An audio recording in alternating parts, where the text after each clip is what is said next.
Jangan berani mati kalau nggak bawa cinta sama Nabi. Soalnya kalau nggak bawa cinta sama Nabi, bawa apa coba? Bawa apa kira-kira? Saya bawa sholat ustazah. Sholat yang mana? Yang sambil sholat semua pikiran-pikiranmu tetap jalan. Yang sambil sholat hati kadang masih bisa ghibahin orang. Apakah jenis sholat semacam itu yang akan kamu bawa sebagai bekal menuju kematian? Kita mah sholat aja bu. Jangan ditinggal juga sholatnya. Akan tetapi layakkah ia sebagai bekal untuk kamu menuju kepada negeri akhirat, selamat dari murka dan berhasil masuk ke dalam surga? Saya rasa sholat kita masih jauh untuk menjadi sholat yang layak membuat kita menerima balasan sebesar itu. Mau bawa apa ke akhirat? Bawa sedekah. Seberapa banyak sedekahmu? Sudahkah ada di antara kita yang mampu bersedekah dengan setengah harta yang dia punya? Adakah di antara kita yang sudah berani bersedekah dengan seperempat harta yang dia punya, atau bahkan sekedar 10% harta yang dia punya? Bukankah lebih mudah bagi kita itu selama ini untuk membawa harta kita ke pasar, duit kita, kemudian kita belanjakan daripada kita sedekahkan? Bukankah yang kita rasakan selama ini, uang 100.000 kalau dibawa pergi ke mall rasanya dikit banget, tapi begitu mau dimasukkan ke dalam kotak sumbangan rasanya jadi kayak gede banget, bukan begitu? Assalamualaikum warahmatullahi wabarakatuh.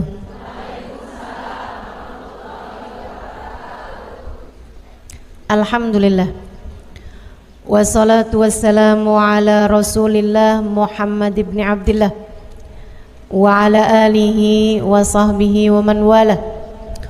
Subhanaka la ilma lana illa ma 'allamtana innaka antal alimul hakim. Rabbi shrah li sadri wa yassir li amri wahlul 'uqdatan min lisani yafqahu qawli, amma ba'du. Baik, sebelum kita mulai, kita akan baca niat belajar bersama-sama. Mudah-mudahan ilmunya nanti sekali lagi jadi ilmu yang manfaat buat kita sekalian. Bismillahirrahmanirrahim. Nawaitu ta'allum wa ta'lim wan naf'a wal intifa' wal mudzakarah wat tadhkir wal ifadah wal istifadah wal hidza ala tamassuk bi kitabillah wa sunnati rasulillah sallallahu alaihi wa alihi wa sallam wa du'a ilal huda والدلالة على الخير ابتغاء مرضاته وقربه وثوابه وحسن الخاتمة مع اللطف والعافية وصلاح العاقبة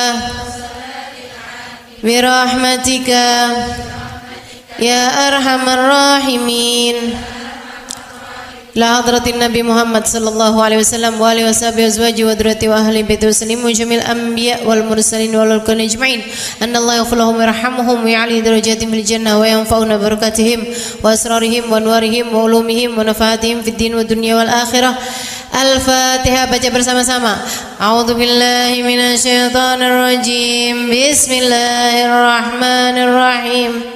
Alhamdulillahi rabbil alamin arrahmanir rahim maliki yaumiddin iyyaka na'budu wa iyyaka nasta'in ihdinas siratal mustaqim siratal ladzina an'amta 'alaihim ghairil maghdubi 'alaihim waladdallin.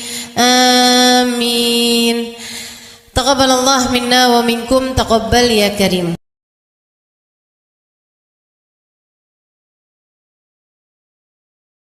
Yang hadir di majelis ini baik ibu-ibu, kakak-kakak, adik-adik, anak-anak, nenek-nenek, semoga semuanya dirahmati dan dicintai Allah.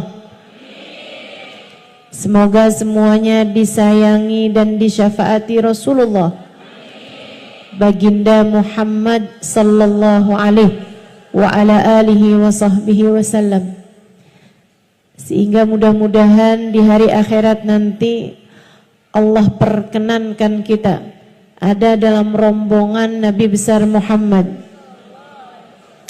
ada di belakang benderanya Nabi besar Muhammad, termasuk di antara kelompok orang-orang yang diselamatkan Allah Subhanahu wa taala pada hari di mana hanya ada satu kelompok yang diselamatkan Allah, yaitu kelompoknya baginda Nabi besar Muhammad. Yang kata beliau, Adam wa man dunahu tahta liwa'i yaumal qiyamah. Nabi Adam dan nabi-nabi yang sesudahnya hanya akan berada di belakang benderaku di hari akhirat nanti. Maka yang ada di belakang Nabi adalah kelompok yang selamat. Siapa yang ada di belakang beliau? Para nabi-nabinya Allah. Siapa yang ada di belakang beliau? Para rasul utusan Allah. Siapa yang ada di belakang Nabi Muhammad? Para wali-walinya Allah Subhanahu wa taala. Syekh Abdul Qadir Jailani, Al-Faqih Al-Muqaddam Muhammad bin Ali Ba'alawi, Rabi'atul Adawiyah, sebut nama wali semuanya hanya akan berada di belakang Nabi besar Muhammad. Siapa yang ada di belakang Nabi Muhammad? Para sahabat-sahabat Nabi besar Muhammad sallallahu alaihi wasallam. Sayyidina Abu Bakar ada di belakang Nabi, Sayyidina Umar, Sayyidina Uthman, Sayyidina Ali, Zubair bin Awam, Khalid bin Walid, Zaid bin Haritha, Usama bin Zaid. Para sahabat-sahabat Nabi besar Muhammad sallallahu alaihi wa ala alihi wasallam hanya akan berada di belakangnya Nabi besar Muhammad. Siapa yang ada di belakang Nabi Muhammad? Alun Nabi sallallahu alaihi wasallam, keluarga Nabi sallallahu alaihi wasallam.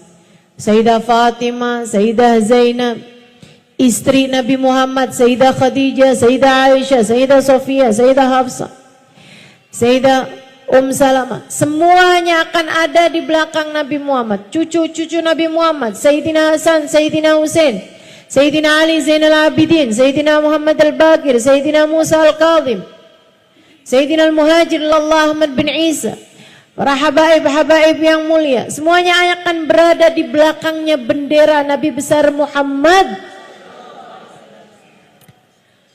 Maka orang soleh dari zaman Nabi Adam sampai zaman akhir, yang solehnya semua hanya akan jadi pasukan, rombongan di bawah kepemimpinan Nabi besar Muhammad. Artinya, kalau kita, kalau kamu, kalau saya tidak ada dalam rombongannya Nabi Muhammad, artinya kita tidak termasuk di antara mereka yang selamat. Kita nggak bisa bilang, saya nggak harus ada di belakangnya Nabi kok. Saya maunya adanya di belakangnya Imam Ghazali. Imam Ghazalinya ada di belakang Nabi Muhammad. Artinya kalau kamu tidak mau ada di belakang Nabi Muhammad, kamu adanya di belakang Fir'aun, adanya di belakang Abu Lahab, adanya di belakang Abu Jahal, adanya di belakang Namrud, Haman, adanya ikutan sama pasukannya Iblis Al-La'in. Saudaraku sekalian saya muliakan, cuman ada dua kelompok. Kelompok yang selamat ada di belakang Nabi Muhammad, kelompok yang tidak selamat ada di belakang orang-orang yang dimurka oleh Allah Subhanahu wa taala, yang Allah sebut dengan siratal ladzina an'amta alaihim, kelompoknya Nabi Muhammad, maghdubi alaihim waladdallin, kelompok-kelompok yang tidak berada di belakangnya Nabi besar Muhammad. Semoga kita semua, anak-anak kita, cucu-cucu kita, orang tua kita, suami kita, semua orang-orang yang kita sayangi, semuanya tidak terhalang dari berada dalam rombongan Nabi besar Muhammad. Ustazah, memangnya muat semuanya tuh, muat semuanya, sampai ke anak-anak cucu kita semuanya muat untuk ada dalam rombongannya Nabi Muhammad. Cuman ada yang di depan, ada yang di tengah, ada yang di belakang gitu. Biar kata di belakang nggak apa-apa deh, yang penting masuk gitu. Serius sekalian, kenapa gitu? Sebab Nabi Muhammad adalah manusia yang terindah, manusia paling tercinta di sisi Allah, manusia yang Allah Subhanahu wa ta'ala jadikan sebagai pemimpin seluruh umat manusia dari dunia hingga kelak di hari akhirat. Sangat indah. Kayak apa sih nih? Biar kita cinta menabi, biar kalau kita cinta di akhirat, semoga kita semua ada di belakang Nabi Muhammad. Seperti apa keindahan Nabi Muhammad? Sebab ada istilah tak kenal maka tak sayang. Kita meminta kepada Allah Subhanahu wa taala, semoga Allah jadikan hati kita semakin hari semakin sayang sama Nabi Muhammad. Semakin hari semakin cinta sama Nabi Muhammad. Semakin hari semakin rindu kepada Nabi besar Muhammad. Semakin hari semakin dekat dengan baginda Nabi besar Muhammad. Sehingga mudah-mudahan di dunia kita hidup dengan mengikuti jalannya. Di akhirat nanti kita pun akan ada dalam rombongan beliau insyaallah. Amin ya rabbal alamin. Alangkah indahnya dirimu, wahai baginda Nabi besar Muhammad sallallahu alaihi wasallam.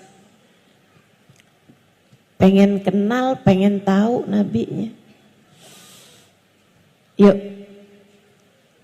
dengerin saya mau cerita tentang Nabi Muhammad. Dengerinnya bukan cuman pakai telinga, karena telinga bisa lupa apa yang telah ia dengar.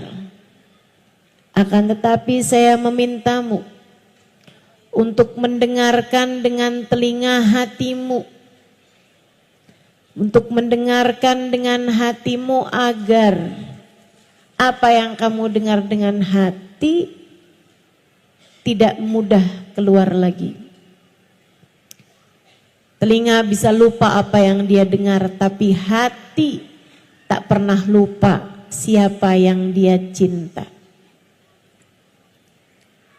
Saya selalu sampaikan di mana-mana tempat, jangan berani mati kalau nggak bawa cinta sama Nabi.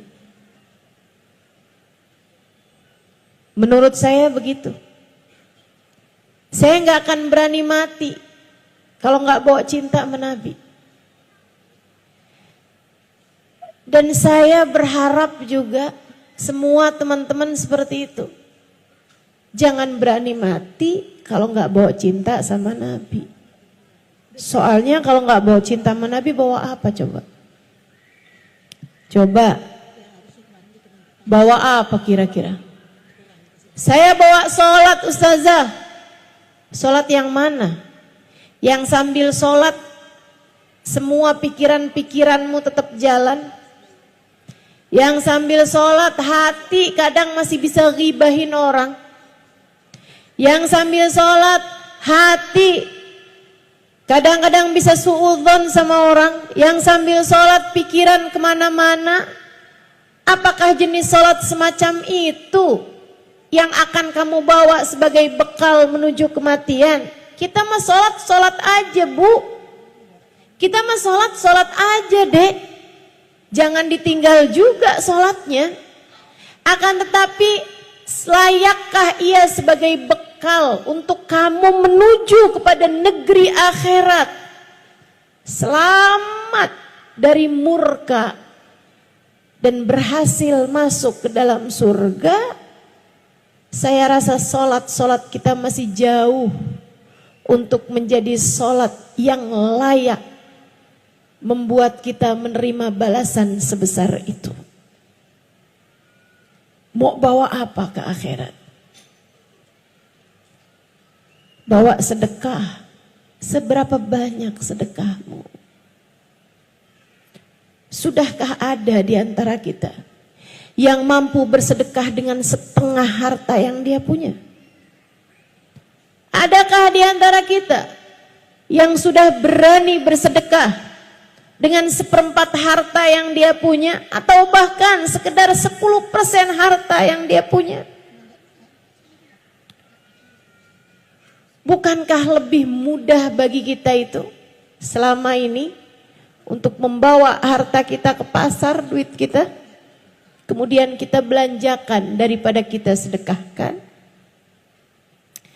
Bukankah yang kita rasakan selama ini, uang 100.000 kalau dibawa pergi ke mall rasanya dikit banget, tapi begitu mau dimasukkan ke dalam kotak sumbangan rasanya jadi kayak gede banget, bukan begitu? Saudaraku sekalian yang saya muliakan, mau pulang bawa apa? Bawa sedekah, saya rasa belum layak. Saya adalah istri yang solehah, saya akan boleh masuk surga dari pintu manapun yang saya inginkan sesuai dengan janji Nabi Muhammad. Betul. Nabinya berjanji seperti itu, iya. Tapi sesolehah apakah dirimu itu terhadap suamimu?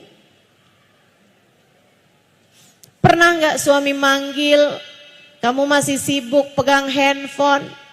Iya. Betapa seringnya kita selama ini menyia-nyiakan suami kita. Saya sih belum berani bawa apa-apa buat mati. Satu-satunya harapan saya, satu-satunya andalan saya, satu-satunya tabungan saya, satu-satunya simpanan saya adalah baginda Nabi besar Muhammad, yang dalam keadaan apapun selalu berkata, ummati, ummati, ummati. Yang dalam keadaan seganas apapun, sedahsyat apapun, se-ekstrim apapun, Nabi tak pernah lupa kepada kita umatnya. Kita hanya perlu memastikan bahwasanya saat kita mati nanti ada cinta di hati kita kepadanya. Kita bawa masuk ke dalam alam kubur kita. Kita bawa masuk untuk perpisahan kita dengan dunia yang fana ini. Saudaraku sekalian saya muliakan, kita pengen tahu nih nabinya kayak apa. Biar gede cinta kita kepadanya. Biar semakin besar sayang kita padanya. Saudaraku sekalian, katanya sahibul maulid ad-dibai, kana sallallahu alaihi wasallam ahsanan nasi khalqan wa khuluqa wa ahdahum ilal haqqi sabqa. Nabi Muhammad sallallahu alaihi wasallam adalah manusia yang paling indah, paling cakep. Apanya? Khalqan, penciptaannya, fisiknya, zahirnya, wa khuluqan, dan akhlaknya, kepribadiannya, karakternya, hatinya, zahir, batin, semuanya paling indah, paling cakep. Apanya? Mukanya paling cakep, badannya paling cakep, bentuk tubuhnya paling cakep, akhlaknya juga paling cakep, senyumnya paling cakep, tatapan indahnya paling cakep. Semuanya cakep. Sallallahu alaihi wa ala alihi wa sahbihi sallam. Katanya Sayyidina Sayyidina Hasan bin Thabit alaihi ridwanullah, seorang pujangga Arab. Beliau mengatakan tentang Nabi Muhammad, wa ahsanu minka lam tara qattu ainu wa ajmal minka lam talidin nisa'u wa ajmalu minka lam tara qattu ainu wa ahsanu minka lam talidin nisa'u. Kata beliau, yang lebih cakep darimu wahai Nabi, mustahil ada mata manusia siapapun yang pernah memandangnya. Tak akan pernah ada mata memandang wajah lebih indah daripada wajahnya Nabi besar Muhammad. Wa ahsan minka, yang lebih baik darimu wahai Nabi, lam talidin nisa'u, tidak akan pernah dilahirkan seorang wanita. Khuliqta mubarra'an min kulli aibin ka'annaka qad khuliqta kama tasha'u. Engkau wahai Nabi terlahir tanpa cela. Engkau wahai Nabi terlahir tanpa ada kurangnya. Engkau wahai Nabi Muhammad terlahir tanpa memiliki aib. Ka'annaka qad khuliqta kama tasha'u, seolah-olah engkau lahir sesuai dengan pintamu. Kalau ada orang sebelum lahir boleh pesan dulu. Kamu misalnya sebelum lahir nih, kamu ditanya duluan, kamu pengen mata kayak gimana? Pengen hidung kayak gimana? Pengen mulut kayak gimana? Pengen badan kayak gimana? Itu yang akan lahir yang seperti Nabi Muhammad sallallahu alaihi wasallam. Kayak boleh dapat pesen gitu. Nabi kita Muhammad alaihi wasallam, keindahan beliau. Nabi Muhammad kulitnya putih. Bukan putih kayak putih pucat gitu, bukan. Putih kemerahan. Apabila beliau sedang malu atau sedang marah, ada semburat merah di pipi beliau sallallahu alaihi wasallam. Merona merah pipi beliau sallallahu alaihi wa ala alihi wasallam. Wajahnya lebih kebulat daripada memanjang. Para sahabat meriwayatkan, kami kalau melihat Nabi lebih kebayangnya kepada bulan purnama. Alisnya seperti nun, hidungnya seperti alif, bibirnya seperti mim. Saudaraku sekalian, alfiyul anfi, mimiyul fami, nuniyul hajib. Hidungnya seperti alif, kecil, mancung, tinggi. Gak kayak saya. Saya lebih mirip huruf ta. Lebar dan berbaring. Alhamdulillah. Gak apa-apa. Yang beginian ini kita gak harus contoh. Nggak harus, oh Nabi mukanya kayak gitu, saya pengen juga ah. Nabung, pergi ke dokter, operasi plastik. Biar hidungnya kayak hidung Nabi, huruf alif. Alisnya kayak alis Nabi, huruf nun yang terbalik. Bibirnya penuh, merah. Saya sulam aja deh kalau gitu. Nggak perlu. Kita nggak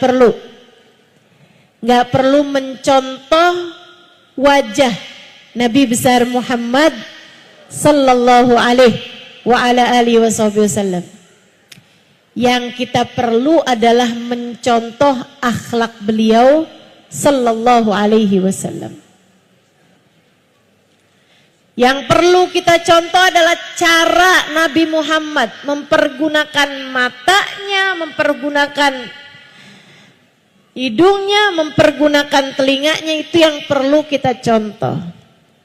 Akan tetapi masalah bentuk secara fisik bukan merupakan sunnah yang perlu kita ikuti. Saudara sekalian yang saya muliakan, Nabi besar Muhammad sallallahu alaihi wasallam giginya putih, kecil-kecil. Nabi Muhammad alaihi salatu wassalam, gigi beliau itu ada gingsulnya karena peristiwa perang. Ya, pernah di saat perang Uhud, itu gigi beliau kena pukul sehingga ada yang jatuh giginya dan juga ada yang giginya jadi gingsul. Alaihi salatu wassalam.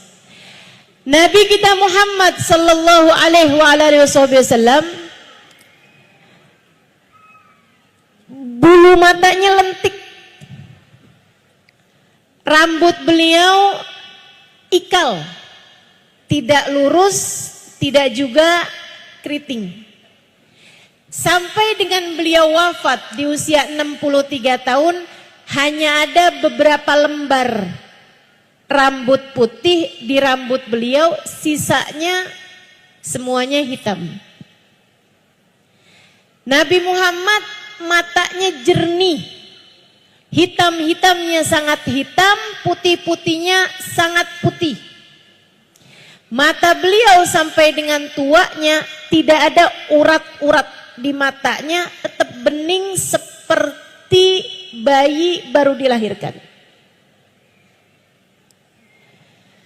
Nabi kita Muhammad alaihi salam tangannya berisi. Sahabat meriwayatkan, saya pernah kepegang segala macam kain-kain yang lembut-lembut, bahkan sutra. Akan tetapi saya tidak pernah menyentuh sesuatu yang lebih lembut daripada kulit Nabi besar Muhammad sallallahu alaihi wasallam. Saudara sekalian saya muliakan, Nabi Muhammad jalannya tegap. Beliau tidak sangat tinggi, tidak pendek tentu saja. Nabi Muhammad tidak besar, gemuk, tidak juga kurus tentu saja. Nabi Muhammad proporsional, akan tetapi meskipun beliau bukan yang paling tinggi, dimanapun saja beliau berada bersama dengan para sahabat-sahabatnya, selalu yang terlihat lebih dulu adalah wajah indah Nabi besar Muhammad sallallahu alaihi wasallam. Jadi mau lagi kumpul berapa ribu orang juga, ada di antara mereka yang tinggi-tinggi juga, mata tuh kalau udah ada kumpulan, ada nabinya, pasti yang kelihatan duluan adalah Nabi besar Muhammad. Idza jalasa fi majlisihi baina ashabihi ka'annahul qamar bainal anjumiz zuhur. Nabi kalau sedang kumpul bersama dengan para sahabat-sahabatnya seperti purnama di antara bintang gemintang di angkasa di kala malam. Kalau lagi ada purnama, bintang-bintang di sekitarnya kelihatan, tapi kecil-kecil. Cahaya paling terang adalah cahayanya Nabi besar Muhammad. Mudah-mudahan Allah izinkan mata kita meski penuh dosa ini untuk suatu hari nanti dapat memandang wajah indah Nabi besar Muhammad sallallahu alaihi wa alihi wasallam insyaallah. Amin ya rabbal alamin. Para sahabat meriwayatkan, faqad ra'ayna wa ma ra'ayna ajmal wa abha wa akthar ibtisaman min Rasulillah sallallahu alaihi wasallam. Kami udah lihat banyak orang, udah ketemu banyak orang. Kami tidak pernah melihat seseorang dengan senyum lebih indah, dengan senyum lebih menawan, dan dengan senyum lebih banyak daripada baginda Nabi besar Muhammad. Ma tahaddatsa bihaditsin illa wattabassam. Tidaklah Nabi mengucapkan satu ucapan, melainkan ucapannya selalu diiringi dengan senyuman. Nabi itu ketemu sama siapa aja, senyuman duluan tersungging dari wajah indah beliau. Ini bisa kita contoh. Yang ini bisa kita contoh. Bu, kalau ketemu anak senyum napa? Anak tuh kangen loh disenyumin sama ibunya. Biar kalau kamu gak ada nanti, anak setiap ingat kamu kebayang senyummu. Jangan sampai kamu meninggal dunia, anak kalau ngebayangin kamu lagi marah mulu. Gak enak dikenang sebagai tukang marah-marah. Alangkah indahnya kalau kita dikenang sebagai seseorang yang senantiasa tersenyum ketika berjumpa dengan siapapun. Para istri, belajar senyum di hadapan suami. Kamu kok aneh, suamimu seneng sama perempuan lain, sementara kamu tiap ketemu sama suami gak pernah senyum? Suami mana yang seneng dicemberutin? Atau nih, kamu senyumnya hanya pada tanggal-tanggal tertentu. Kalau tanggal tua suka rada susah disuruh senyumnya. Yuk belajar dari Nabi besar Muhammad sallallahu alaihi wasallam, selalu tersenyum pada siapapun. Bahkan kepada anak-anak, bahkan kepada nenek-nenek, bahkan kepada orang-orang tua, kepada siapapun. Bahkan kepada pendosa, bahkan kepada orang kafir yang menyakiti beliau. Senyum beliau tak pernah hilang, teman-teman saudariku sekalian.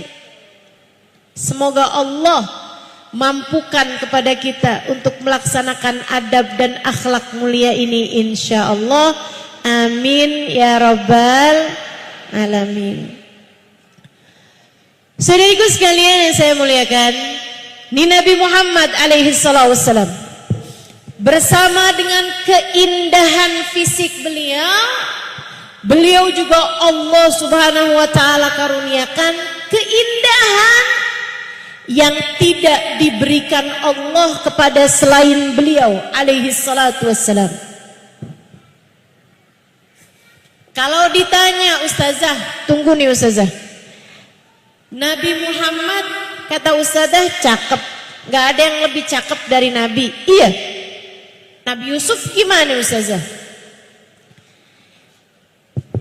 Sayyid Muhammad bin Alwi bin Abbas Al-Maliki dalam kitabnya Al-Insan Al-Kamil, Muhammad Al-Insan Al-Kamil, beliau menyatakan idza u'tiya Yusuf syatral jamal faqad u'tiya nabiyyuna Muhammad sallallahu alaihi wasallam al-jamal kullah.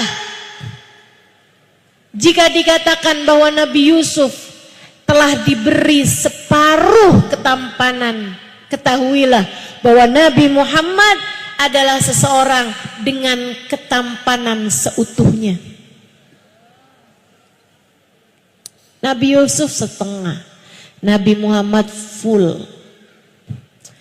Tapi kok nggak pernah ada perempuan potong-potong tangan ketika berjumpa dengan Nabi Muhammad? Sementara ceritanya Nabi Yusuf kan begitu. Perempuan-perempuan, temannya, istrinya Imril Aziz, temannya Zulaikha, begitu ngelihat Nabi Yusuf, pada potongin tangannya ketika mereka mengupas buah-buah apel, sampai nggak terasa tangannya menjadi berdarah-darah. Sambil bilang, "Ma hadza basyara, in hadza illa malakun karim." Wah, Yusuf nih bukan orang pasti nih, cakep bener. Pastilah dia malaikat-malaikat yang mulia. Saudaraku sekalian, Nabi Muhammad nggak pernah ada ceritanya perempuan ketemu Nabi Muhammad, wah ini bukan orang, nggak ada. Sampai nonjok-nonjok pipi gitu kan, sampai potong-potong tangan, nggak ada. Kenapa begitu? Para ulama menjelaskan, sebab Nabi Yusuf diberi ketampanan lebih besar daripada cahayanya. Sementara Nabi Muhammad diberi cahaya lebih besar daripada ketampanan beliau. Cahaya itulah yang membuat perempuan-perempuan lebih memilih mengiris-ngiris hatinya daripada mengiris-ngiris tangannya karena kagum dan cinta. Cahaya itulah yang membuat para sahabat yang melihat Nabi Muhammad lebih memilih untuk menundukkan kepala tatkala mata mereka sudah semakin dekat dengan Nabi besar Muhammad sallallahu alaihi wasallam. Hingga banyak di antara mereka yang bertanya kepada Sayyidah Aisyah, "Ya Ummul Mukminin, kaifa biki wan Nabi sallallahu alaihi wasallam fi baitukum?" Bagaimanakah keadaanmu bersama dengan Nabi saat Nabi Muhammad sedang ada di dalam rumah kalian? Wahai Sayyidah Aisyah, kalian kalau ada di rumah Nabi itu kayak gimana? Sayyidah Aisyah mengatakan, "Innahu ka ahadikum yukallimuna wa nukallimuh wa yudahikuna wa nudahikuh wa yara annahu idza adzana muadzin qama min bainina ka'annahu la ya'rifuna wa la na'rifuh." Para sahabat bertanya, bagaimana dirimu ketika Nabi ada di rumah kalian? Karena kami kalau di hadapan Nabi Muhammad ka'anna ala ru'usina thair, kayak ada burung di atas kepala kami. Kami takut burungnya terbang kalau kami mengangkat kepala, sehingga kami pasti akan memilih menundukkan kepala kami di hadapan kewibawaan dan cahaya Nabi besar Muhammad. Sayyidah Aisyah menjawab, Nabi sama saja dengan seseorang di antara kalian. Di rumah Nabi mengajak kami bicara, kami pun mengobrol dengan Nabi Muhammad. Kami mengajak beliau bercanda, beliau pun juga seperti itu mengajak kami bercanda. Hanya bedanya apabila terdengar suara adzan, Nabi akan segera berdiri dari antara kami seolah-olah beliau tidak mengenal kami dan kami tidak mengenal beliau. Udah urusan sama Allah, urusan sholat dah ditinggal semuanya sama Nabi besar Muhammad sallallahu alaihi wasallam. Ini juga ya, kalau ada orang bilang hidup tuh yang penting punya cinta sama Nabi, nggak usah sholat. Orang kalau udah punya cinta sama Nabi pasti dapat syafaat Nabi, nggak perlu sholat. Ini orang rada, teman-teman, Nabi lo yang ngajarin kita. Idza adzana muadzin qama min bainina ka'annahu la ya'rifuna wa la na'rifuh. Kata Sayyidah Aisyah, lagi bicara, lagi ngobrol, lagi enak-enak ngerjain apapun, makan atau apa, begitu kedengar suara adzan, Nabi akan segera berdiri seolah beliau tidak mengenal kami, seolah kami tidak mengenal beliau. Tidak ada orang lebih jaga syariat agama Allah daripada Nabi Muhammad. Dan itu yang diajarkan kepada kita, teman-teman saudaraku sekalian. Karenanya kita jalanin syariat agama Allah dengan menumpuk cinta pula, sambil menumpuk cinta di hati kita untuk kita bawa pulang ke negeri akhirat nanti. Cinta kepada baginda, manusia terindah yang pernah ada di atas muka bumi ini. Sallallahu alaihi wa ala alihi wasallam. Saudara sekalian yang saya muliakan, ini ketampanan Nabi. Dan sekali lagi, selain daripada dikaruniai Allah ketampanan semenawan itu, Nabi Muhammad dikaruniai kelebihan-kelebihan yang Allah tidak berikan kepada selain Nabi Muhammad. Apa contohnya? Tahukah kamu, Nabi Muhammad seumur hidupnya tidak pernah buang angin? Dek, Kak, Nek, Bu, mohon maaf, Nabi nggak pernah kentut seumur hidup, nggak pernah. Kenapa gitu Ustazah? Karena Allah nggak mau ada aroma-aroma kurang sedap keluar dari tubuh Nabi Muhammad. Bagaimana denganmu?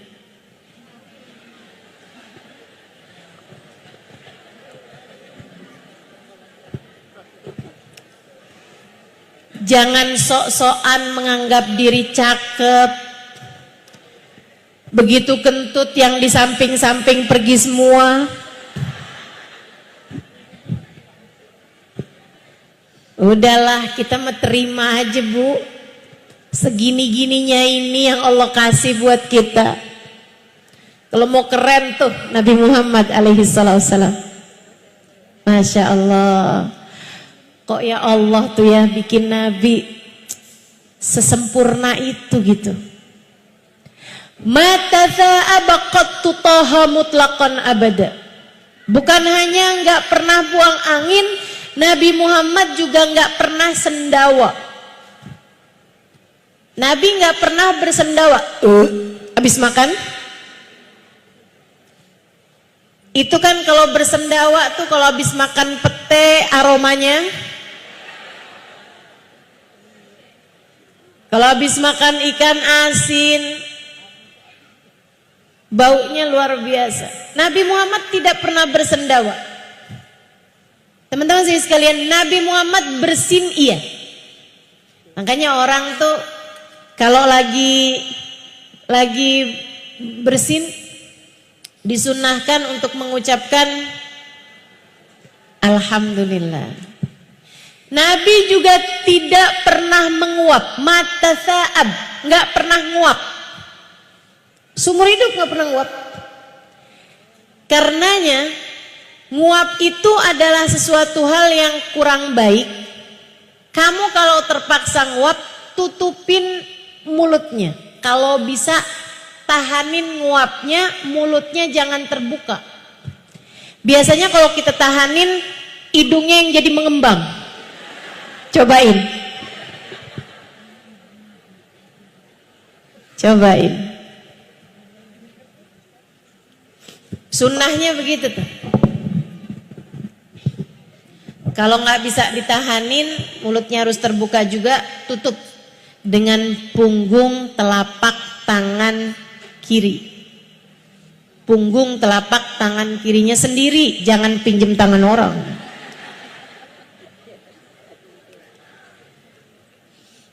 Nabi Muhammad sallallahu alaihi wasallam tidak pernah dihinggapi lalat. Gak pernah. Seumur hidup gak pernah ada lalat hinggap di tubuh beliau yang mulia. Saudaraku sekalian saya muliakan, dan yang lebih ajaib, Nabi itu kalau buang hajat nggak pernah ada bekasnya. Kok bisa Ustazah? Nah ini cerita dari Sayyidina Ibnu Mas'ud alaihi ridwanullah. Makanya teman-teman, kalau ada orang zaman-zaman sekarang nih yang suka ngaco-ngaco aja bilangnya, jangan berlebihan kepada Nabi Muhammad. Nabi Muhammad itu hanyalah seorang manusia. Nabi Muhammad bukan Tuhan. Ya betul itu mah. Siapa juga yang pernah bilang Nabi Muhammad Tuhan? Kalau Tuhan nggak nikah, kalau Tuhan nggak punya anak. Sehingga sekalian saya muliakan, innahu basyarun lakal basyari, innahu kal yaqut bainal ahjari. Nabi Muhammad memang manusia, tapi tidak seperti manusia. Manusia mana yang seumur hidup nggak pernah nguap? Manusia mana yang seumur hidup, mohon maaf, nggak pernah buang angin? Ibu-ibu, teman-teman sekalian, manusia mana yang seumur hidup nggak bisa dihinggapi lalat? Nabi Muhammad memang manusia, akan tetapi tidak seperti manusia. Perumpamaannya kaliyakut bainal ahjari, seperti berlian di antara batu koral. Yang batu koral siapa? Kita. Nabi dibandingkan dengan manusia pada umumnya kayak batu berlian. Berlian batu apa bukan? Batu. Tapi berlian seujung kuku lebih mahal daripada batu koral 2 kontainer. Demikian pula dengan Nabi besar Muhammad. Manusia paling berharga di mata Allah. Manusia paling bernilai di mata Allah. Manusia yang paling tercinta di sisi Allah. Manusia paling mahal dalam pandangan Allah. Mudah-mudahan Allah jadikan kita sebagai sebaik-baik pengikut baginya. Amin ya rabbal alamin. Sehingga sekalian saya muliakan, Nabi Muhammad nggak pernah kelihatan ithru baulin qat. Jadi bekas pipis, bekas BAB beliau nggak pernah kelihatan. Hadisnya diriwayatkan dari Sayyidina Ibnu Mas'ud alaihi ridwanallah. Ini buat yang romannya, yang gayanya sok-sokan cari dalil, ada tuh di babun najasat. Di kitab Baijuri ada, di kitab Bujairami ada, di kitab I'anatul Talibin ada, di Igna ada juga. Terus yang suka nyari dalil bilang kayak gini, itu kitab apaan sih yang disebutin mau Ustazah? Dah kalau kamu belum ngerti jangan sok-sokan nyari dalil. Saudaraku sekalian yang saya muliakan, di dalam kitab-kitab tersebut diriwayatkan di bab tentang najasat, faslun ittafaqa jami'il ulama bi anna fudalatan nabi sallallahu alaihi wasallam tahirah. Seluruh ulama sepakat bahwasanya semua yang keluar dari tubuh Nabi Muhammad hukumnya suci. Sayyidina Ibnu Mas'ud meriwayatkan, Nabi tuh kalau habis pipis tanah seolah rebutan sama kotoran Nabi Muhammad. Kalau Nabi habis buang air, buang hajat, itu juga gitu. Langsung hilang. Yang suka nemenin Nabi untuk hajat-hajat yang seperti ini adalah Sayyidina Ibnu Mas'ud. Suka bawain air, bawain sendal gitu. Kalau dalam perjalanan Nabi Muhammad pengen buang hajat atau apa, Nabi maksudnya Nabi berhenti, yang lain suruh tetap jalan. Nabi hanya akan minta Ibnu Mas'ud buat mendampingi beliau. Katanya Ibnu Mas'ud, Nabi pasti akan mencari tempat yang tertutup untuk beliau buang hajat dan tidak akan buka auratnya kecuali sesudah sampai di tempatnya. Jangan sampai nih kita nih udah mau buang air atau apa gitu ya, kamar mandinya masih di sono, cincing-cincingnya dari jauh, angkat-angkat bajunya dari jauh, aurat kemana-mana. Tuh kelakuan siapa tuh? Sehingga sekalian saya muliakan, Nabi baru buka auratnya ketika sudah berada di tempat yang tertutup. Dia bilang Nabi, terus sahabat nanya, kamu akan siapkan buat istinjanya? Iya. Akan tetapi katanya Ibnu Mas'ud, saya nggak pernah lihat kotoran Nabi Muhammad. Kok bisa sih? Yang bersihin kotorannya Nabi sendiri. Ibnu Mas'ud enggak juga. Nabi enggak akan bersihin kotoran beliau sendiri. Saya pun juga enggak. Terus dibiarin gitu aja. Enggak pernah ada kotorannya. Kok bisa begitu? Wa ka'annal ard yatasara ilaih. Aku lihatnya bumi tuh kayak rebutan gitu. Jadi begitu keluar, keluar lagi, keren banget ya. Masya Allah, Masya Allah. Toilet yang Allah siapkan buat Nabi Muhammad. Gak ada yang bisa nyamain nih. Kau urusannya servis dari Allah Subhanahu Wa Taala langsung.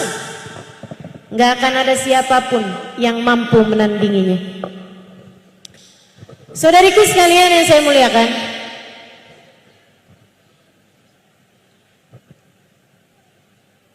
Ibnu Mas'ud menambahkan ceritanya.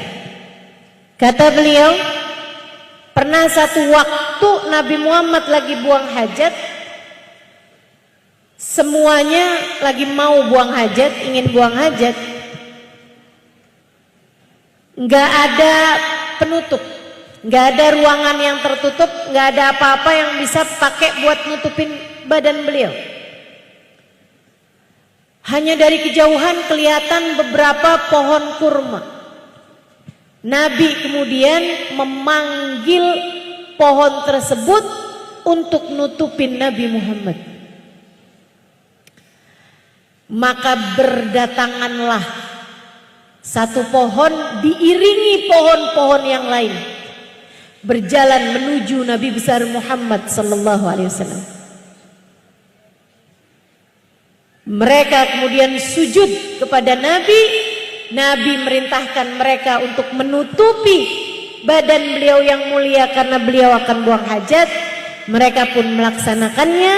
Sesudah itu Nabi meminta mereka untuk kembali lagi ke tempat mereka berasal. Ustazah kok kayak dongeng? Maksud kamu? Kamu gak percaya sama hal-hal yang seperti ini? Hadisnya sahih, teman-teman saudaraku sekalian. Kalau kamu menganggap agama ini nggak masuk di akal saya, bukan agama yang nggak masuk di akal kamu, akan tetapi akal kamu yang terlalu kerdil untuk bisa menerima mukjizat Allah Subhanahu Wa Taala yang diberikannya kepada Nabi Muhammad. Menurutmu, bagi Allah sulitan menggerakkan langit, bumi dan isinya yang sudah Allah lakukan selama ini, ataukah Sulitan sekedar menggerakkan pohon untuk datang kepada Nabi Muhammad kemudian mengembalikannya. Sulitan alam semesta, teman-teman sekalian. Jika Allah melakukan selama ini, menggerakkan alam semesta dengan kekuasaannya, tidakkah mudah bagi Allah untuk memberikan apa yang dimaui oleh kekasihnya Muhammad sallallahu alaihi wasallam? Al-Imam Al-Busiri dalam kitabnya menyampaikan dalam burdahnya, Ja'at li da'watihil ashjaru sajidatan tamshi ilaihi ala saqin bila qadami Maula ya salli wa sallim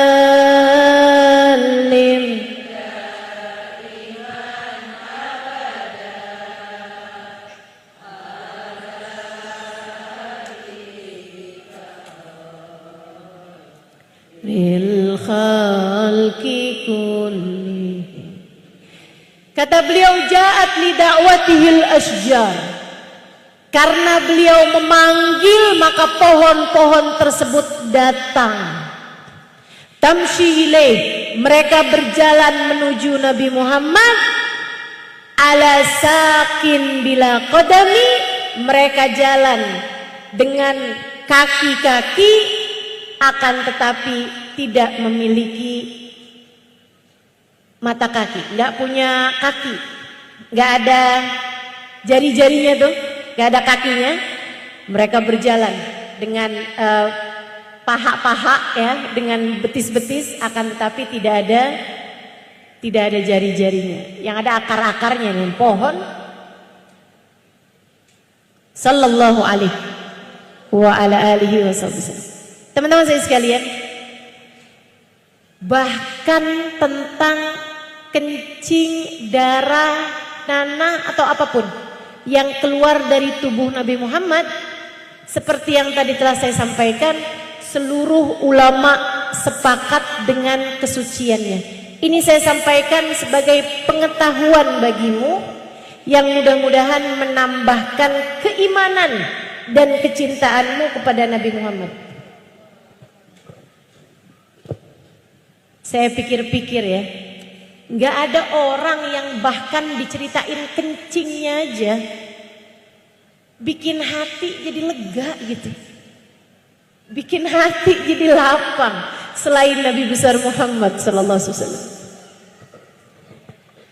Saya sih suruh cerita tentang Nabi Muhammad, cerita tentang kencing Nabi Muhammad aja saya senang. Apalagi cerita tentang syafaat Nabi Muhammad. Bahkan cerita tentang hal-hal yang seperti ini bisa mengobati penyakit-penyakit hati kita, teman-teman. Alangkah indahnya Nabi besar Muhammad. Sayyidah Salamah meriwayatkan,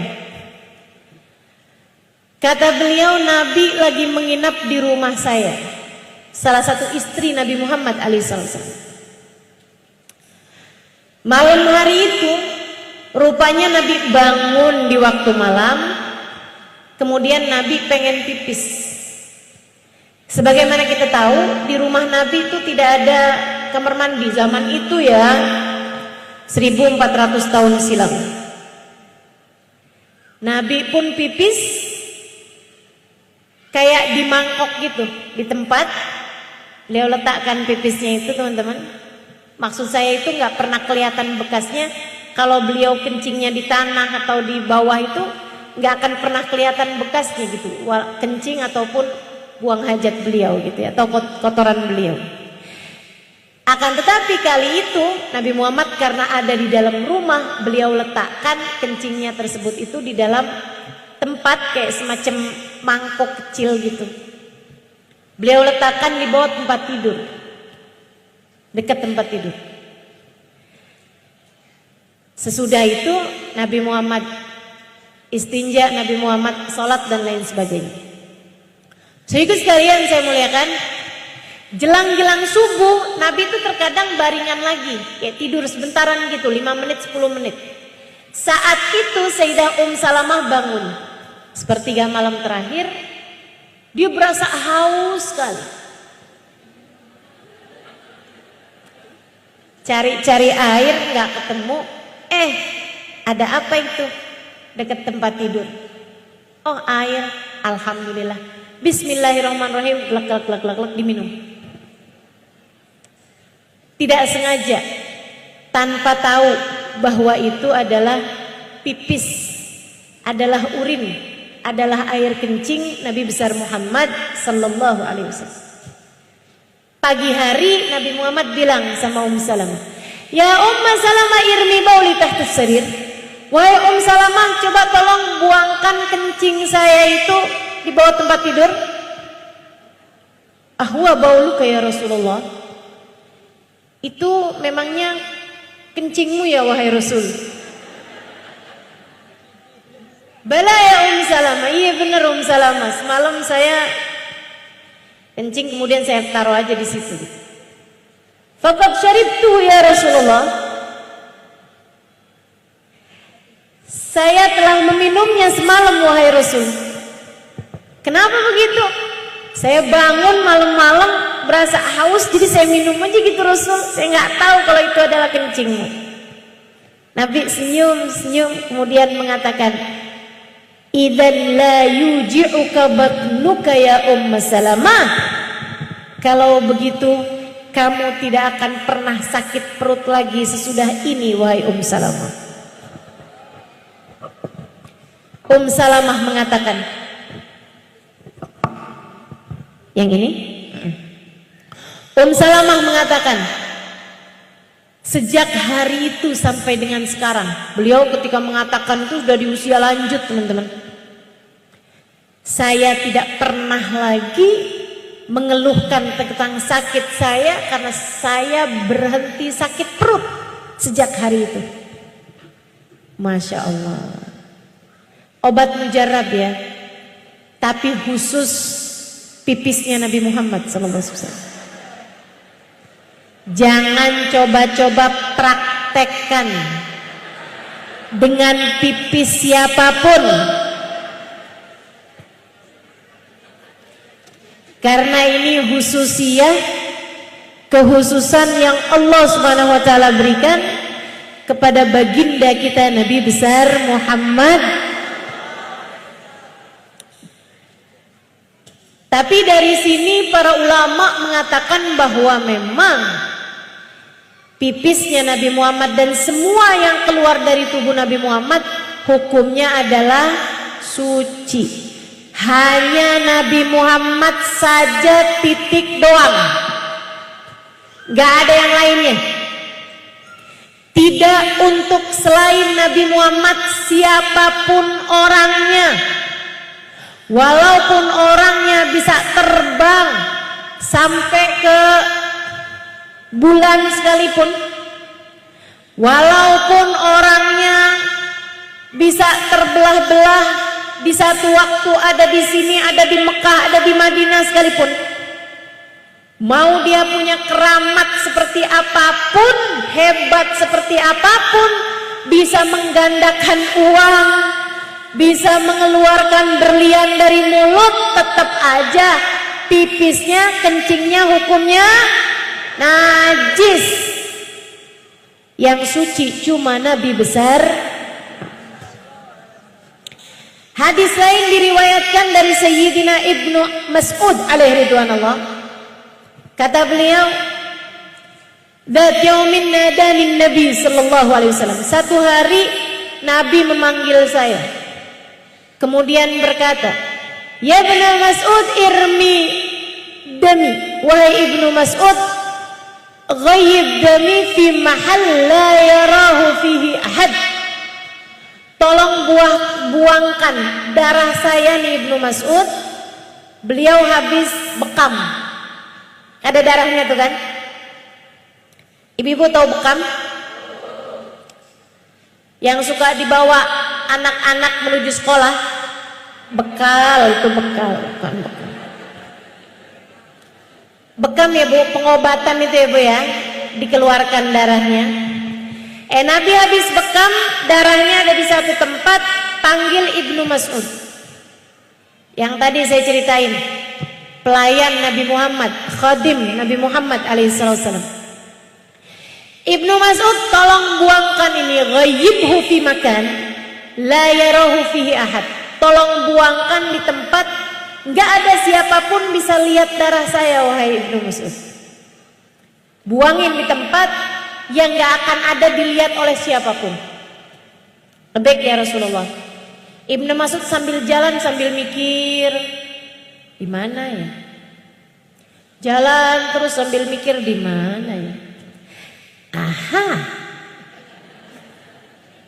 tahu saya.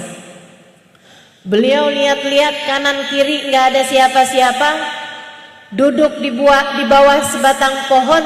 Bismillahirrahmanirrahim, glek glek glek. Diminum sama Ibnu Mas'ud. Pulang, laporan sama Nabi. Ya Rasulullah, qad ghayyabtuhu fi makan la yarahu fihi ahad. Udah Rasul, udah saya buang wahai Rasulullah. Di tempat nggak akan ada siapapun bisa lihat wahai Rasulullah. Di perut dia siapa bisa lihat? Aina ghayyabtahu ya Ibnu Mas'ud? Memangnya di mana kamu buang segitu yakinnya kamu Ibnu Mas'ud? Ibnu Mas'ud senyum-senyum. La'allak syaribta. Kamu minum ya Ibnu Mas'ud. Ya Rasulullah, ma'arabtu bihi ila khair. Wahai Rasul, tujuan saya melakukannya baik. Dengerin dulu penjelasan saya Rasul. Niat saya baik. An yakuna lahmi wa dami yakhtalit bidamika ya Rasulullah. Agar darah daging saya bersambung bersatu dengan darahmu wahai Rasul. Agar ada darah daging saya bersatu dengan darahmu wahai Rasulullah. Agar ada darahmu mengalir dalam tubuh saya wahai Rasulullah. Nabi senyum, kemudian berkata, dari sini para sahabat, para ulama memutuskan tidak ada yang najis yang keluar dari tubuh Nabi Muhammad. Sebab Nabi nggak bilang itu najis, Ibnu Mas'ud nggak boleh, nggak gitu. Nabi berkata, maka darah daging yang bersatu dengan darahku lan yusibuhun nar, tidak akan pernah tersentuh api neraka. Di mana kita nyarinya?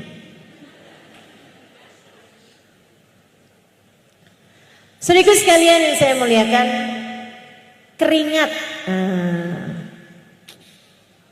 Keringat.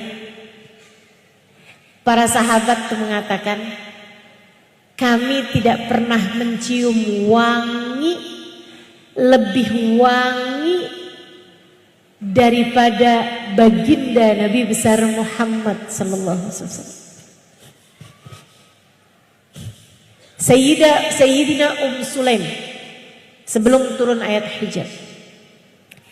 Nabi lagi tidur di rumah beliau, istirahat siang. Beliau adalah ibunda Anas bin Malik. Tengahan Nabi lagi istirahat di kamar, hordemnya itu terbang-terbang. Sayyidah Sulaim lewat-lewat di situ, wangi bener nih. Wangi banget. Apa ya yang wangi ya? Cium horden gak wangi, cium ini gak wangi, cium itu gak wangi, cium badan sendiri. Bau ternyata. Apa nih yang wangi, enak banget wanginya. Sampai angin menerbangkan horden Sulaim, tirai Sulaim. Di sanalah beliau melihat Nabi Muhammad sedang tidur dan berkeringat. Sulaim pun masuk, dilihat, ya Allah, ini dia nih yang bikin jadi wangi keringatnya Nabi Muhammad. Sulaim mikir gimana caranya ya. biar saya bisa sering cium wangi ini. Aha. Beliau pun masuk dalam, ngambil kain handuk kecil, dia usap keringat Nabi Muhammad alaihissalam tanpa menyentuh kulit beliau, lap aja gitu. Nabinya tentu bangun. Mana fa'alti ya Sulaim? Kamu ngapain Sulaim? Maaf Rasul. Saya lagi lewat di sini nih, wangi banget Rasulullah. Saya cari apa yang wangi Rasulullah? Ternyata itu adalah keringatmu wahai Rasul. Terus kamu ngapain? Saya ambil keringatmu wahai Rasul. Buat apa? Liutayyib bihi nafsi wa liutayyib bihi sibyan, buat saya pergi kondangan. Buat saya jadikan parfum buat diri saya, dan buat saya jadikan wangi-wangi buat anak-anak kecil saya wahai Rasulullah. Anak kecil kan kalau main suka bau matahari. Biar mereka wanginya enak wahai Rasulullah, saya sedikitan dah pokoknya. Masya Allah. Tentu hal ini juga tidak bisa dipraktekkan kepada siapapun. Lihat suaminya keringetan, aha. Gak usah ya. Nanti bukan dijadikan parfum, dijadikan sebagai zat pemusnah.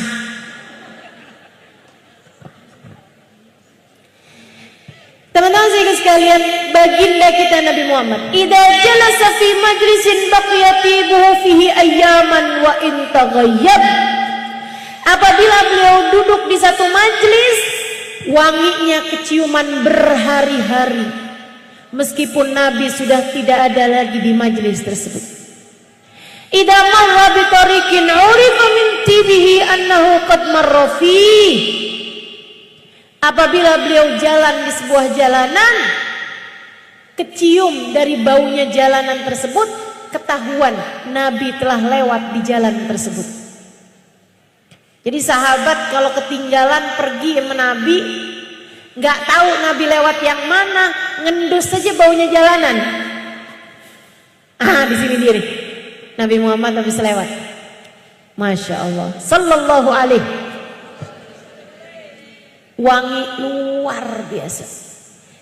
Sahabat tuh bercerita, kami kalau salaman, cium tangan sama Nabi Muhammad, itu wanginya Nabi Muhammad kayak Nabi tuh abis nyelupin tangannya di minyak wangi paling mahal, paling enak gitu. Baunya Nabi Muhammad tuh keciuman di hidung kami bahkan sampai berhari-hari lamanya. Kayak enak aja gitu baunya. Padahal tuh habis salaman Nabi berapa hari yang lalu, sallallahu alaihi wa ala alihi wasallam. Sedikit sekalian, apapun aja yang disentuh sama Nabi jadi berkah. Ada anak kecil di masa dewasanya, di masa remajanya. Jadi masanya Nabi dia masih kecil, umur 4 tahun, 5 tahun gitu. Di masa dewasanya, orang kalau sumpek, kalau lagi sedih gitu, cari dia aja, pandangin aja mukanya, hilang semua sumpek. Heran, semua orang heran, kenapa kok bisa orang ini nih bisa mukanya itu bikin semua orang yang lihat seneng. Ditanyakanlah kepadanya, dia bilang, kamu tahu nggak, kita nih kalau lagi sumpek-sumpek, susah-susah, habis dimarahin istri gitu, kita suka pandang wajah kamu, hati seneng terus. Dia bercerita, dia bilang, saya memang begitu. Orang semua lihat muka saya pada seneng. Orang lihat muka saya hilang semua susah. Sejak bayi enggak. Dia bilang, sejak saya bermain dengan Nabi Muhammad, hari itu saya lagi bermain sendirian depan rumah saya.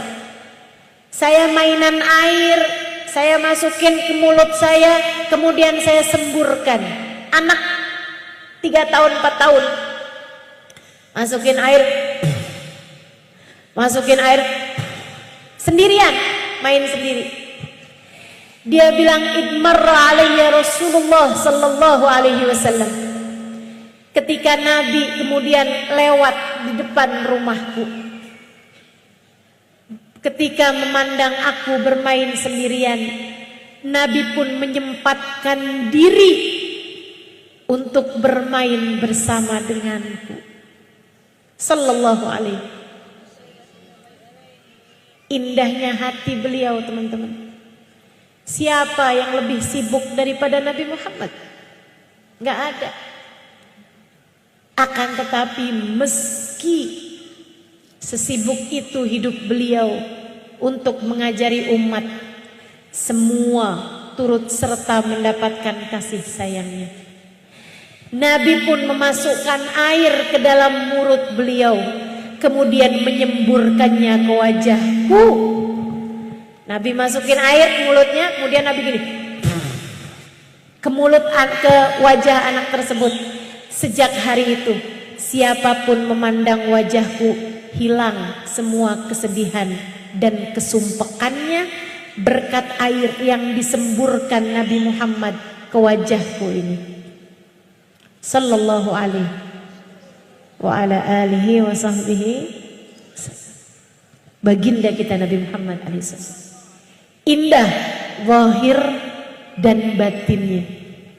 Saudara sekalian yang saya muliakan, kalau kamu sudah saya ceritakan tentang indahnya Nabi Muhammad, ini baru sedikit, gak akan cukup waktu buat menceritakan tentang keindahan Nabi. Ini sampai maghrib, kalau dilanjut-lanjutin belum kelar nih. Gak apa-apa? Saya apa-apa? Tungguin pesawat gitu kan ya. Teman-teman sekalian saya muliakan, kalau saya sudah menceritakan kepadamu keindahan ini, apa untungnya bagi kita? Kita umatnya nih dapat apa dari keindahan Nabi Muhammad? Kalau bagi saya, keindahan Nabi Muhammad, teman-teman, meski seingin apapun kita merasakannya, tak banyak yang tersisa dari keindahan fisik beliau. Tak banyak lagi yang tersisa. Ada beberapa yang tersisa. Saya pernah diberi oleh seorang teman, dia bilang, Ustazah Syammi, Ustazah silakan cium, kayak ada tanah atau sesuatu yang warnanya coklat gitu. Gimana Ustazah? Wangi, saya bilang. Saya pejemin mata, saya bayangin lagi ada di taman berbunga, enak banget wanginya. Terus dia bilang, Ustazah tahu nggak ini apa? Saya bilang nggak tahu. Ini tanah dari makam Nabi besar Muhammad. Boleh diajak keluar? Boleh diajak keluar? Teman-teman saudaraku sekalian yang saya muliakan, sedikit yang tersisa dari keindahan Nabi Muhammad. Akan tetapi mendengarnya membuat saya berdoa, ya Allah, jika Engkau halangkan saya dari keindahan Nabi Muhammad di dunia, jangan halangkan saya untuk dapat merasakannya di akhirat nanti, ya Allah. Izinkan mata saya memandang indah wajahnya kelak di sana. Izinkan hidung saya mencium indah wanginya di sana. Izinkan telinga saya mendengar indah suaranya di sana. Sebab saya sudah terhalang dari keindahan tersebut di dunia. Setidaknya jangan halangkan saya dari keindahan tersebut di akhirat. Bukankah saya, meski beda tingkat, meski beda level dengan para sahabat-sahabat Nabi Muhammad, Akan tetapi saya merasa bahwa saya juga mencintai beliau. Meski beda level, meski beda kelas, kita sebagai umatnya juga mencintai Nabi Muhammad. Semoga kita tidak terhalang dari keindahan itu. Amin. Semoga kita tidak terhalang dari keindahan Nabi Muhammad. Amin. Semoga Allah tidak menghalangkan kita dari memandang wajah indah Nabi Muhammad. Amin. Semoga Allah tidak menghalangkan kita dari mendengar indah suara Nabi Muhammad. Amin. Semoga Allah tidak menghalangkan hidung kita dari mencium wangi Nabi Muhammad. Amin. Semoga Allah tidak menghalangkan tangan kita untuk bisa bersalaman dan mencium tangan Nabi Muhammad, insyaallah. Amin ya rabbal alamin. Saudaraku sekalian, dan yang lebih utama lagi, Nabi Muhammad selain indah fisiknya, Nabi Muhammad indah hatinya. Saya tak punya waktu banyak untuk menceritakanmu tentang keindahan hati Nabi Muhammad. Akan tetapi teman-teman, menurut saya, bagi saya, hal terindah dalam hati Nabi Muhammad yang sangat saya syukuri adalah indahnya cinta beliau kepada kita umatnya.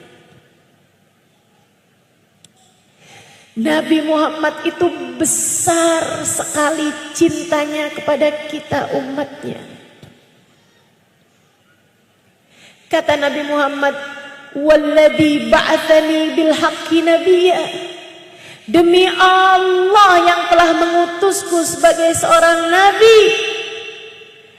Ketika seseorang dari umatku terkena tusuk duri, aku sungguh-sungguh merasakan pedihnya di dalam hatiku ini. Ketika seseorang di antara kita tertimpa musibah, hal-hal yang menyedihkan, nabimu juga ikutan sedih bersama denganmu. Cintanya kepada kita umatnya luar biasa, luar biasa. Dan itu adalah karunia terindah bagi saya yang Allah SWT berikan kepada kita hamba-hambanya.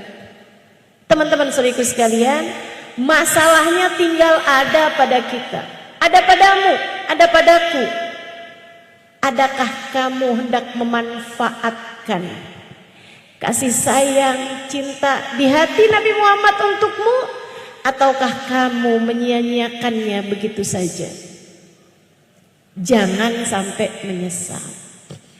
Sama halnya dengan wanginya Nabi Muhammad tentu tidak akan tercium oleh orang-orang kafir yang tidak kepengen, tidak beriman, tidak cinta kepada Nabi Muhammad alaihissalam.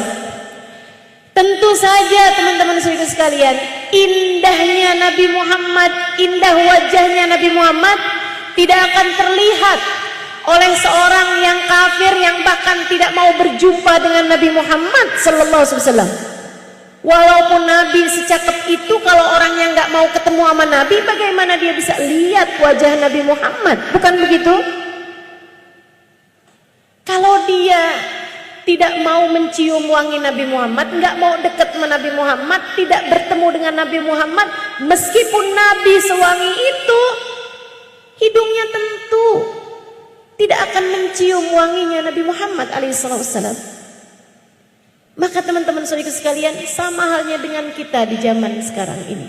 Nabi cintanya kepada kita luar biasa. Tapi adakah kamu di antara yang mendapatkan cinta itu?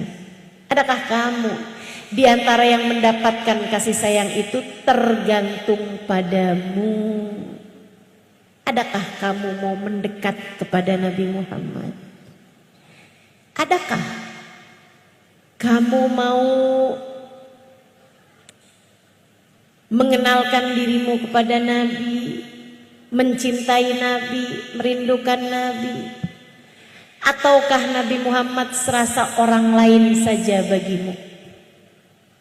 Jika ia serasa orang lain saja bagimu, tak akan banyak yang kamu dapatkan dari kasih sayangnya. Akan tetapi, ketika hatimu mendekat padanya, ketika kamu mengenalnya, mendekatinya, ketika kamu mencintainya, merindukannya, maka teman-teman saudaraku sekalian, keindahan kasih sayang Nabi Muhammad untukmu akan selalu kamu rasakan di dunia sebelum kelak di hari akhirat nanti. Maka jangan pernah mau jauh dari Nabi Muhammad. Mendekatlah, mendekat. Sayang-sayang, seindah itu Nabi Muhammad, dan kamu tak tertarik mendekatinya. Kamu lebih tertarik mendekati pejabat, kamu lebih tertarik mendekati orang kaya, kamu lebih tertarik mendekati orang terkenal. Kamu menyia-nyiakan bagindamu Nabi besar Muhammad. Jika terhadap orang yang kamu kira akan dapat membantumu di dunia, segitu saja kamu berusaha untuk mendekatinya sekuat tenaga, tidakkah kamu tertarik untuk mendekati bagindamu Nabi besar Muhammad? Ia adalah awwal syafi'in wa musyaffa, orang nomor satu dalam memberikan pertolongan kepadamu dunia hingga akhirat. Tengadah tangannya tak akan pernah ditolak Allah, doa-doanya tak akan pernah disia-siakan Allah. Ketika kamu didoakan oleh Nabi Muhammad, Allah akan mengijabah doamu. Sebab doamu ada dalam doa Nabi Muhammad. Dekati Nabi Muhammad. Dekati Nabi Muhammad. Pelajari sejarahnya. Dengarkan kajian tentangnya. Hadir di majelis-majelis maulid, majelis-majelis sholawat. Banyaklah bersolawat padanya.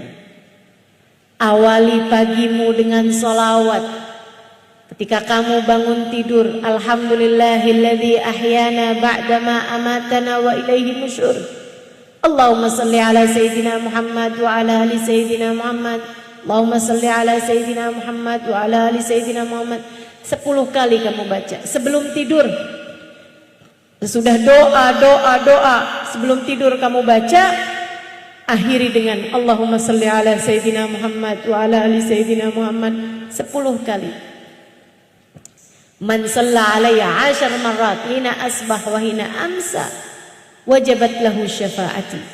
Siapa yang bersalawat padaku 10 kali pagi hari, 10 kali malam harinya, maka wajib bagiku untuk memberikan syafaat padanya.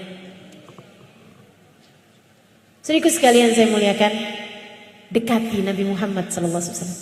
Dan mumpung kita lagi pada kumpul bersama-sama seperti ini, yuk kita akhiri majelis kita dengan kita bersolawat bersama-sama.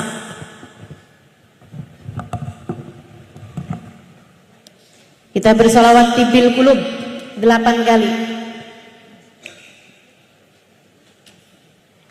Kita minta kepada Allah, semoga Allah memberikan kesehatan kepada badan kita, Allah memberi kesehatan kepada akal kita, dan yang terutamanya Allah memberikan kesehatan kepada hati kita. Hati yang sehat akan cinta kepada Nabi Muhammad. Hati yang sehat tahu siapa yang harus dia cintai. Hati yang sehat paham bahwa manusia yang paling berhak untuk dicinta adalah sang baginda Nabi besar Muhammad sallallahu alaihi wasallam. Kita minta kepada Allah, Semoga Allah sehatkan hati kita. Semoga Allah naikkan derajat kita di sisinya. Semoga Allah memandang kita dengan pandangan kasih sayangnya. Kita juga niatkan orang-orang tua kita yang masih ada di atas muka bumi ini, mudah-mudahan Allah sehatkan badannya, Allah bahagiakan hatinya, Allah letakkan cinta di hati mereka kepada Sayyidina Muhammad, pada baginda Nabi besar Muhammad. Kita minta kepada Allah, orang tua kita yang sudah meninggal dunia, semoga Nabi Muhammad berkenan memberi syafaatnya kepada mereka. Semoga Allah perkenankan mereka berjumpa dengan Nabi Muhammad dalam alam barzahnya. Kita minta kepada Allah Subhanahu wa taala Nabi Muhammad untuk anak-anak kita.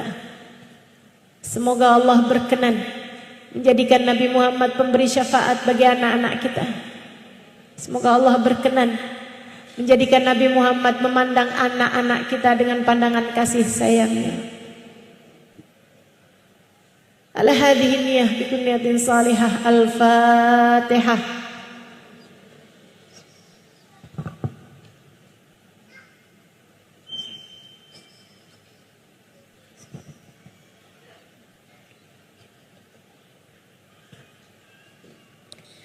Allahumma salli Sayyidina Muhammadin tibbil qulubi wa dawaiha wa afiyatil abdani wa shifaiha wa absari wa diyaiha wa ala alihi wa sahbihi wa sallim. Allahumma salli ala sayyidina Muhammadin tibbil qulubi wa dawaiha wa afiyatil abdani wa shifaiha wa nuril absari wa diyaiha wa